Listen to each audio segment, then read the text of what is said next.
Geography का ये 8वां lecture है। हम लोगों ने 7 लेक्चर कर लिया है और हम लोग नदी तंत्र पढ़ रहे थे और नदी तंत्र को ही आगे बढ़ाते हैं। अब भूगोल।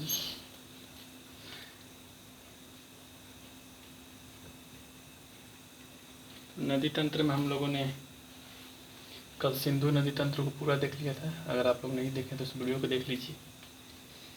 और आज हम लोग करेंगे ब्रह्मपुत्रा नदी तंत्र, और अगर समय मिलेगा तो गंगा नदी तंत्र भी करेंगे। तो चलिए बनाते हैं फिर से वैसे ही जैसे हम लोग हमेशा करते हैं। एक मैप बनाएंगे और मैप को ही फिर डिटेल करेंगे। आप लोग भी जब भी जियोग्राफी पढ़ा कीजिए तो मैप से ही बनाया कीजिए, क्योंकि मैप से समझना आसान हो जाता है। तो हम लोग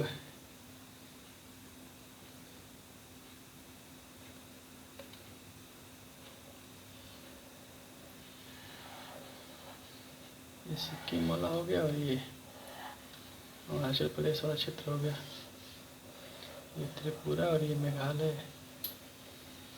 और फिर ये हो गया।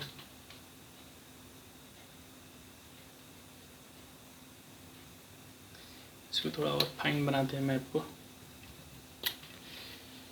तो ये वाला क्षेत्र यहाँ से है और ये वाला क्षेत्र थोड़ा और पतला है, इसको चिकन नेक बोला जाता है। तो ये हो गया भारत का मैप। इतना ही बस आज काम है, इसको ही बना ही लेते हैं फिर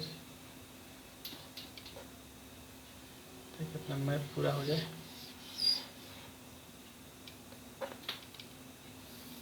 बस इतना रहने देते हैं आज के लिए। अब यहाँ से इसको देखते हैं। तो ब्रह्मपुत्रा नदी जो है, हमने कल बताया था कि वो मानसरोवर झील से निकलती है। उससे पहले हम लोग यहाँ पे थोड़ा बहुत बांग्लादेश को देख लेते हैं, क्योंकि बांग्लादेश का आज इम्पोर्टेंस है। तो ये है बांग्लादेश, ये यहाँ पे, और फिर यहाँ से ये म्यांमार हो जाता है। तो ये है बांग्लादेश। ये बांग्लादेश का सीमा यहाँ से लगता नहीं, यहाँ से म्यांमार हो जाता है, म्यांमार का सीमा यहाँ से लगता है। तो ये म्यांमार वाला क्षेत्र हो जाता है। यानी कि जो भारत का जो उत्तरी जो पूर्व का क्षेत्र है उसके लिए कोई भी यहाँ पे बंदरगाह नहीं है। उनको अगर पानी में अगर जाना है तो उनको बांग्लादेश होकर ही जाना पड़ेगा, या फिर भारत से जाना होगा इतना घूम के। तो चलिए ब्रह्मपुत्रा नदी तंत्र बनाते हैं। पहले सबसे पहले ब्रह्मपुत्रा नदी बनाते हैं। तो हमने बताया था कि यहाँ पे है मानसरोवर झील, कैलाश पर्वत है, कैलाश पर्वत के ऊपर है मानसरोवर झील, और मानसरोवर झील से ही ये नदी भी निकलती है। मानसरोवर झील से एक हिमानी है, अंगासी हिमानी। हमने देखा था कि जो सतलज निकलता है वो राकास्ताल से निकलता है, सिंधु नदी निकलता है यमा चुंगयुंग ग्लेशियर से, और ये निकलता है अंगासी हिमानी से। तो अंगासी हिमानी से ऐसे निकलता है, यहाँ तक जाएगा और यहाँ से सीधा यू टर्न लेगा और फिर मेघालय के ऊपर ऊपर असम में होते हुए और यहाँ से बांग्लादेश में चला जाएगा, और बांग्लादेश से फिर अरब के सागर में चला जाएगा। और इसके साथ कुछ कुछ नदियाँ जो मिलेंगी, इसमें सबसे इम्पोर्टेंट नदी है ये तीस्ता नदी। इसकी ट्रिब्यूटरीज हैं, तो तीस्ता नदी को बना लेते हैं। तो तीस्ता नदी यहाँ से आएगी सिक्किम से और जाके इसमें मिल जाएगी। ये बहुत इंपॉर्टेंट नदी है, क्योंकि इसको लेके भारत और बांग्लादेश में लगातार विवाद छिड़ा रहता है। एक नदी जो इम्पोर्टेंट है, जो सब जानता है, यहाँ से गंगा नदी निकलती है उत्तराखंड से, और यूपी बिहार होते हुए फिर जाके यहाँ से इसमें मिल जाएगी। गंगा नदी की एक सहायक नदी यहाँ से निकल जाती है, इसको हुगली नदी बोलते हैं। तो ये गंगा नदी पार्ट वाले में इसको देखेंगे। अभी हमारे लिए बस इतना ही नदी इम्पोर्टेंट है, और जो इसकी इम्पोर्टेंट नदी है उसको देख लेते हैं। इसमें सबसे इम्पोर्टेंट नदी है बराक नदी। बराक नदी ये भी जाके इससे मिल जाएगी, ये गंगा के बाद मिलेगी। ऐसे ही सवाल आते हैं। फिर और भी छोटी छोटी जो इम्पोर्टेंट नदी हैं उसको देख लेते हैं। तो यहाँ से आएगी दिबांग, उसके बाद फिर वहीं से आती है लोहित नदी, और फिर सुबनसिरी है, संकोश है। इसको आगे देखते हैं, बनाते रहेंगे तो देखते रहेंगे। तो यहाँ पर नाम लिख देते हैं। ये हो गया ब्रह्मपुत्रा, तीस्ता, बराक और गंगा। ये 4 इम्पोर्टेंट नदी हैं। इसको तो कैसे भी आपको समझना ही पड़ेगा। चलिए ब्रह्मपुत्र के बारे में थोड़ा बहुत डिटेल करते हैं। ब्रह्मपुत्र का तो हमने बताया था कि यह निकलती है अंगासी हिमानी से। ये सवाल नहीं आएंगे, फिर भी देख लीजिए। अंगासी हिमानी बस सवाल आएगा कहाँ से निकला, तो ये है मानसरोवर झील। तो मानसरोवर झील से 3 नदियाँ निकलती हैं, सिंधु, सतलज और तीसरा ब्रह्मपुत्र। और देखिए सबसे इम्पोर्टेंट एक चीज़ होता है ब्रह्मपुत्र में कि इसका नाम बहुत सारा है। देखिए ये नाम इम्पोर्टेंट, इसको देख लीजिएगा। ये है तिब्बत वाला क्षेत्र, तिब्बत में इसको बोला जाता है सांगपो। ठीक, फिर यहाँ से ये अरुणाचल प्रदेश वाला क्षेत्र था। जब यहाँ जब आएगा अरुणाचल प्रदेश में, इसको बोला जाता है दिहांग। तो यहाँ पे ये दिहांग नदी इसमें मिलेगी। और फिर जब ब्रह्मपुत्र में आ जाएगी, ब्रह्मपुत्र में ये मैदान वाला क्षेत्र हमने बताया था कि ये भारत का ये प्लेन्स है और ये प्लेन है। तो जब ये मैदान वाले क्षेत्र में आएगी तो इसका नाम यहाँ पे हो जाता है ब्रह्मपुत्र। बस इतना ही दूर तक इसका ब्रह्मपुत्र नाम है, लेकिन हम लोग इसको ब्रह्मपुत्र ही बोलते हैं क्योंकि इम्पोर्टेंट पार्ट यही है। और फिर अगर आगे जाएँ तो ये जब बांग्लादेश में यहाँ से आ जाती है, ये बांग्लादेश का बॉर्डर है, तो ये असम से जब बांग्लादेश में आएगी तब इसका नाम हो जाता है जमुना। यमुना नहीं, ये जमुना है। और फिर आगे जाती है तो यहाँ से गंगा नदी मिलती है, और गंगा का जब यहाँ पे आप आइएगा बांग्लादेश में तो गंगा का नाम हो जाता है पद्मा। तो फिर यहाँ पे इसका नाम हो जाएगा पद्मा, गंगा से जब मिल जाएगी तो। और जब यहाँ से बराक नदी मिलती है तो भारत में इसका बराक नाम है, और यहाँ पे इसका नाम है मेघना। तो फिर इसी नदी का नाम हो जाएगा मेघना। देखिए इसका कितना नाम हो गया। सबसे पहले सांगपो, फिर दिहांग, फिर ब्रह्मपुत्र, जमुना, पद्मा और मेघना। तो ऐसे ही सवाल आते हैं कि इसका कितने नाम हैं। और इसमें देखें तो जब ये यहाँ पे आती है तो यहाँ पे जब यू टर्न लेती है तो यहाँ पे दिहांग गार्ज बनाती है। हमने कल बताया था कि गार्ज क्या होता है। देखिए गार्ज को हम लोग समझते हैं फिर से। ये पहाड़ी वाला क्षेत्र, ये हिमालय वाला क्षेत्र हमने बताया था। तो ये एक हिमालय हो गया, ये उठा हुआ वाला भाग। तो क्या होता है कि जब ये नदियाँ जाती हैं तो इसको काटते रहती हैं, पत्थर को, पहाड़ को, और काट काट के यहाँ पे ऐसे एक घाटी बन जाएगा। ये भी हिमालय, ये भी ऊंचा पहाड़ रहेगा, लेकिन यहाँ से फिर नदियाँ निकलने लगेगी और वहाँ पे गड्ढा बना देगी, तो उसी को गार्ज बोलते हैं। उसी गार्ज का नाम है दिहांग गार्ज, और उसी के नाम पे ये दिहांग नदी के नाम पे इसका नाम पड़ा है दिहांग गार्ज। और यहीं से ये भारत में प्रवेश करती है। और फिर यहाँ पे ये समतल वाला क्षेत्र है, असम का मैदान है। तो यहाँ पे बहुत सारा गाद बालू मिट्टी लेके आती है, ये हिमालय से काट काट के लाती है गार्ज से, और यहाँ ला के जमा कर देती है। तो यही है, जब यहाँ पे जमा कर देती है तो यहीं पे, इसीलिए समतल मैदान बन गया। यहीं पे आपको मिलेगा सबसे बड़ा द्वीप, नदी के अंदर सबसे बड़ा द्वीप है, जो एक जिला भी है वो, तो वो इसी में है। तो ये होगा। और तीस्ता नदी, तो ये तीस्ता नदी इसकी सहायक नदी है। ये इसके दाहिने साइड से मिलती है और ये सिक्किम से ही निकलती है, सिक्किम के जेमू हेमनद से। यहाँ पे एक जेमू हेमनद है। जेमू हेमनद मतलब कि, हिमनद का मतलब देखिए क्या होता है। हिमनद मतलब ग्लेशियर होता है। ग्लेशियर का मतलब ये होता है कि जब जो पहाड़ होते हैं वो ज़्यादा ऊंचा पे जब जाते हैं तो वहाँ पे पानी बर्फ़ बन जाता है, बर्फ़ बन के वहाँ पे जमा रहता है, और फिर वही बर्फ़ पिघल पिघल के वहाँ से पानी निकलते रहता है, तो वही हिमनद होता है। जेमू हिमनद वहाँ पे है। ये पहले जो तीस्ता नदी थी वो ऐसे बहती थी, और ऐसे बह के ये गंगा की सहायक थी, लेकिन यहाँ पे बाढ़ वगैरह आया और ये चली गई उस साइड।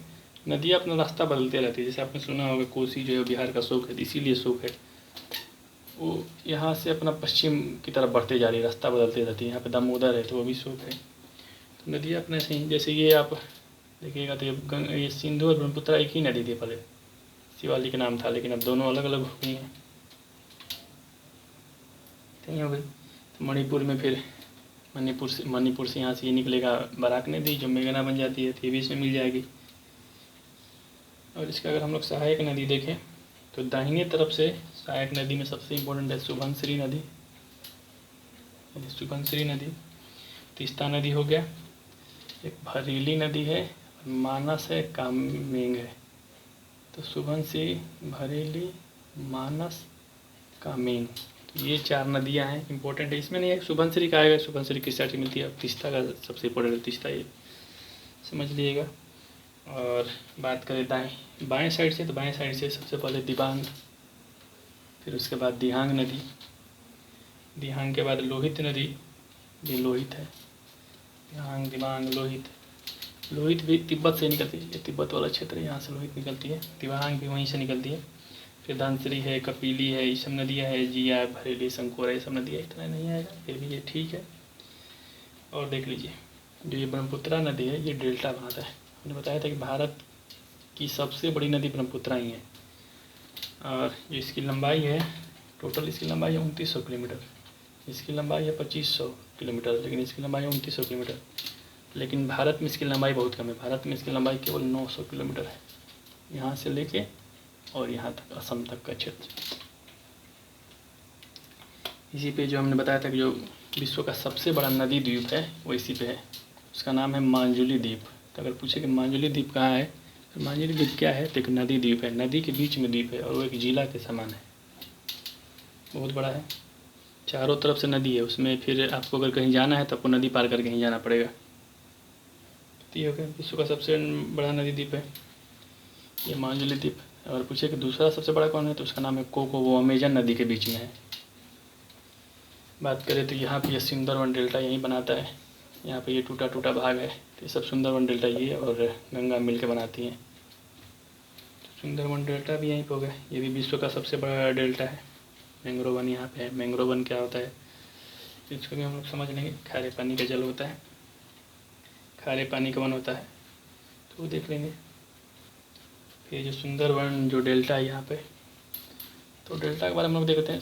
डेल्टा का मतलब ये होता है कि जब नदियाँ अपने साथ है, जो ये मिट्टी गाद बालू लेके आती हैं रास्ते में, तो सब अपने मुहाने पर लगाते रहते हैं, मुहाने पर लगाते लगाते वहाँ पर मिट्टी जम जाता है, और मिट्टी पूरा एक जगह मतलब पूरा जगह बन जाता है मिट्टी का, और पूरा एक मैदान जैसा, फील्ड जैसा बन जाता है, वहाँ पे लोग रहने लगते हैं, तो वही डेल्टा होता है।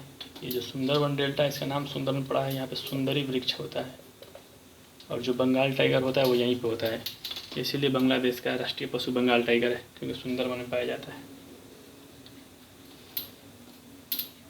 और इसका भी 2 भाग है, एक है पूर्वी भाग, ये पूर्वी वाला जो ब्रह्मपुत्र वाला भाग ये भी बन रहा है, और यहाँ पे ये हुगली नदी है, तो इसका जो भाग ये पुराना हो गया, बन चुका है, यहाँ पे नया नया भी बन रहा है अभी, यही है इसका।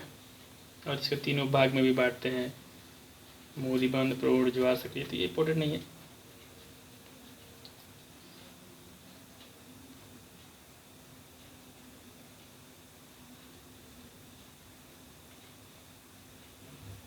ये होगा सबसे इम्पोर्टेंट नदी, ये ब्रह्मपुत्र नदी के बारे में हो गया जितना जानना था। और देख लेते हैं थोड़ा बहुत तिब्बत के पठार में, तो यहीं से तिब्बत के पठार से ही हांगो नदी निकलती है, यांगसी नदी निकलती है, सतलज नदी, ब्रह्मपुत्र नदी, मेकांग, ये सब नदी, बड़ी बड़ी नदियाँ यहीं से निकलती है। ये दुनिया का सबसे बड़ा पठार है, ऊँचा नहीं है, बड़ा पठार है, इसकी लंबाई बहुत ज़्यादा है, यहाँ से लेके और अरुणाचल प्रदेश तक फैला हुआ है। इसी का भाग ये लेह लद्दाख भी है हम लोग का, इसीलिए चीन बोलता है कि हम मेरा ये लद्दाख वाले एरिया पे भी अपना क्लेम करता है, और अरुणाचल प्रदेश वाले एरिया पे, क्योंकि ये सब एक ही पठार का भाग है इसलिए। तो ये ब्रह्मपुत्र नदी तंत्र भी कंप्लीट हो गया, और इसके बाद गंगा नदी तंत्र देख लेते हैं। गंगा नदी तंत्र कंप्लीट तो नहीं होगा, लेकिन थोड़ा बहुत उसको समझ लेते हैं, इसको मिटा देते हैं फिर। तो हम लोगों ने गंगा नदी तंत्र, ब्रह्मपुत्र नदी तंत्र और सिंधु नदी तंत्र देख लिया। तो बात है गंगा नदी तंत्र का, तो ये सबसे इम्पोर्टेंट है और सबसे बड़ा भी है। तो इसमें इसके 2 भाग होंगे। अभी आज ऊपर वाले गंगा को पढ़ लेते हैं, फिर बिहार में जो गंगा नदी तंत्र है उसको हम लोग कल देख लेंगे। तो चलिए, इसके लिए भी फिर मैप बनाते हैं। मैप सबसे इम्पोर्टेंट है, आप लोग भी कुछ भी बनाइएगा तो मैप जरूर बनाइएगा। तो चलिए मैप बनाते हैं।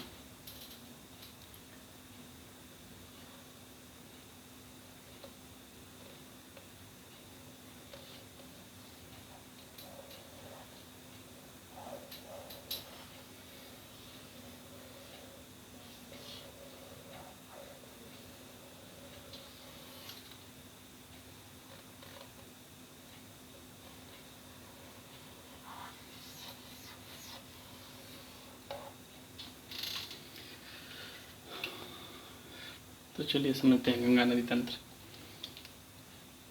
सब लोग जानते हैं उत्तराखंड से निकलती है, उत्तराखंड से होते हुए यूपी, बिहार और बांग्लादेश में हम लोगों ने देखा, फिर जाके जमुना नदी से मिल जाए, जमुना यानी कि ब्रह्मपुत्र नदी से मिल जाएगी, उसी का नाम जमुना भी है। फिर बराक नदी से मिल के और चली जाएगी। तो चलिए एक और चीज़ देख लेते हैं हम लोग, जो इसमें ज़्यादा इम्पोर्टेंट है, जहाँ से सवाल आते हैं और लोग वहाँ पढ़ते नहीं उसको, तो वो देखिए यहाँ पर हम लोग बनाते हैं उसको।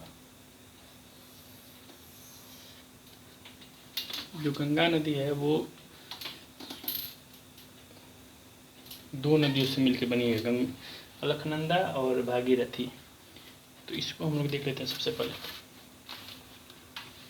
देखिए क्या है, यहाँ पे है यमुनोत्री, फिर इसके बगल में है गंगोत्री, सब पास में है, और इसके बगल में है केदारनाथ जो हम लोग जाते हैं, और उसके बगल में है बद्रीनाथ। तो ये चारों इम्पोर्टेंट है, इसमें से सवाल आते हैं। सबसे पहले इम्पोर्टेंट है यमुना नदी। ये यमुना नदी हो गई, जाके ये इलाहाबाद में जाके फिर देखिए यहाँ से बगल से यमुना नदी निकलती है, और ये इलाहाबाद प्रयागराज में जाके फिर मिल जाएंगी गंगा से। और जो गंगोत्री है यहाँ से निकलती है भागीरथी नदी, भागीरथी नदी। केदार से निकलती है मंदाकिनी नदी केदारनाथ से, और बद्रीनाथ से निकलती है अलकनंदा नदी। ये जाके इसमें मिलेगी, और फिर ये अलकनंदा नदी जाके इसमें मिलेगी, और फिर जहाँ ये अलकनंदा नदी मिलेगी यहाँ इसका नाम गंगा पड़ेगा, और ये जाके फिर लास्ट में जमुना नदी से मिल जाएगी। तो देखिए कौन कौन सी नदी निकलती है। यमुनोत्री से यमुना, ये तो समझ में आ रहा है। गंगोत्री से निकलती है भागीरथी, भागीरथी गंगोत्री से, और केदारनाथ से मंदाकिनी, मंदाकिनी नदी, और यहाँ से अलकनंदा नदी। तो सवाल सबसे इम्पोर्टेंट यही होता है कि जो गंगा नदी बनी है वो किस दो नदियों से बनी है, तो भागीरथी और अलकनंदा। और यहाँ पे और 3 नदियाँ निकलती है, तो इसको देख लीजिए, यहाँ भी डालते हैं। 3 नदियाँ और निकलती हैं। पहली नदी है धौली गंगा, दूसरी नदी है नंदाकिनी, और तीसरी नदी है पिंडर। धौली गंगा, नंदाकिनी और पिंडर। तो ये 3 नदियाँ हैं। ये तीनों नदियाँ जाके मिलती है अलकनंदा में, इसके भी नाम लिख देते हैं। ये जो नदी है वो अलकनंदा में है, और अलकनंदा में जाके फिर मंदाकिनी भी मिल जाती है, और अलकनंदा लास्ट जाके भागीरथी मिलेगी, और यहाँ से इसका नाम हो जाएगा गंगा। तो सवाल इसमें ये आते हैं। और इसमें एक सवाल आता है कि जो ये नदियाँ मिलती हैं उन सब का नाम है प्रयाग। तो यहाँ पे 5 प्रयाग हैं। देखिए सबसे पहला जहाँ पे ये धौली गंगा मिलेगी इसका नाम है विष्णु प्रयाग। फिर यहाँ पे नंदाकिनी मिलेगी इसका नाम है नंद प्रयाग, नंदाकिनी और नंद प्रयाग भी। यहाँ पिंडर मिलेगी उसका नाम है रुद्र प्रयाग, नहीं रुद्र नहीं, इसका नाम है देव प्रयाग। और जहाँ पे मंदाकिनी मिलेगी उसका नाम है रुद्र प्रयाग, और जहाँ पे भागीरथी मिलेगी इसका नाम है देव प्रयाग। ये इम्पोर्टेंट है, कहाँ पे भागीरथी और ये दोनों मिलती है, इसका नाम है कर्ण प्रयाग। तो देखिए धौली गंगा जहाँ मिलेगी उसका विष्णु प्रयाग, नंदाकिनी नंद प्रयाग, पिंडर तो कर्ण प्रयाग, और मंदाकिनी तो रुद्र प्रयाग, और देव प्रयाग, ये इंपॉर्टेंट है देव प्रयाग। यहाँ से जाके फिर यहाँ से देव प्रयाग के बाद से फिर गंगा नदी नाम पड़ जाता है गंगा का। तो ये गंगा के ऊपर वाली नदी हो गई। और देख लीजिए गंगा की कुछ सहायक नदियाँ बना देते हैं पहले ही। ये यमुना हो गया, और जो इम्पोर्टेंट सहायक नदियाँ हैं जैसे यहीं पे राम गंगा, फिर एक सहायक नदी है ये राम गंगा, फिर यहाँ पे घाघरा नदी, गोमती नदी, सॉरी पहले गोमती होगी फिर घाघरा। गोमती ही है जिसके किनारे अयोध्या है, और घाघरा बिहार में आ जाता है छपरा तक। फिर घाघरा के बाद गंडक नदी, फिर बूढ़ी गंडक नदी, बूढ़ी गंडक नदी में बागमती मिल जाती है। फिर यहाँ से कोसी नदी, कोसी में कमला मिल जाएगी, और यहीं पे है